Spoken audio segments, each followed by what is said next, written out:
MVP votes are back for 2024 following the last few years. I think this is our fourth installment of doing these votes, and only one perfect game to come out of opening round. Obviously, there are only 4 games, so we'll similar by the end of round 6. Things will kind of even up a little bit. But Gold Coast Matt Rowell taking out a bit of a lead after opening round. 20 clearances, second most in a game since the stat was recorded. But 30 odd touches, I think 26 contested possessions, easily best on ground. But plenty of Suns also getting to work in that midfield group. Harry Mackay was pretty big.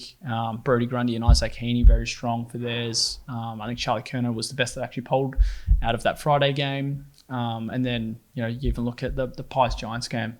Plenty of spread votes across those as well, as you can look at the leaderboard. But what was your kind of takeaway? Who was your standout from opening round?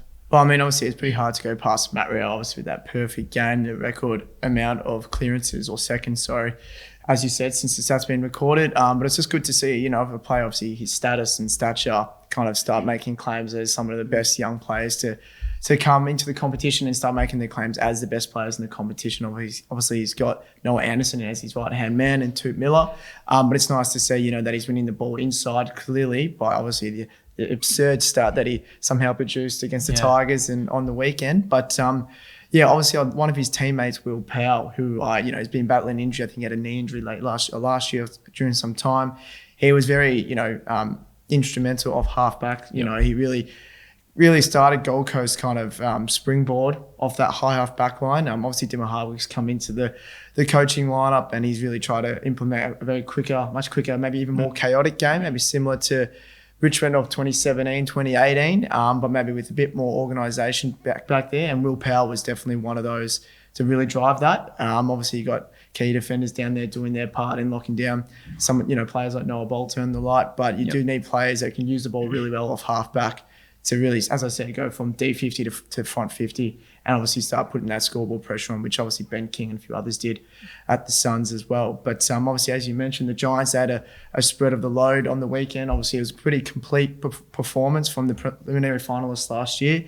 Unfortunately, obviously, they lost last year, but they did get their revenge, I guess, this year, if you'd like to see it that way.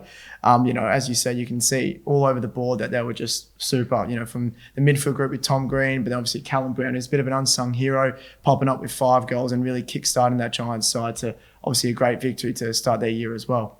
Yeah, well, just looking at the leaderboard and a few names you mentioned there, so counting down from 10. So Will Powell got 11 votes, puts him in the top 10 to start, and teammate Ben King for his 5-goal performance ahead of him with 12 votes, along with Brent Daniels, who kicked 4 goals in that Giants win. And Jack Viney on 12 votes as well. I think he's the only player to feature in the top 10 who didn't get a win in opening round. Ahead of them, Tom Green, 14 votes, Charlie Curnow, 15 votes, and then tied for second, Cal Brown, Brodie Grundy, Isaac Heaney, all 18, and then as mentioned, Matt Rowell, 20 votes. So it'll be pretty interesting to see this time next week what that leaderboard looks like, given we'll have a new, further 9 matches. A few of these players certainly could poll again and put themselves in a great position before they have their respective buys. But Matt Rowell, we do often see a few players come out of the blocks with a few perfect games to start the season. I think Luke Davis-Uniacke and Mason Wood did pretty similar last year. I think Nick Dacos as well was a really strong starter and got very close to taking out the award in 2023. So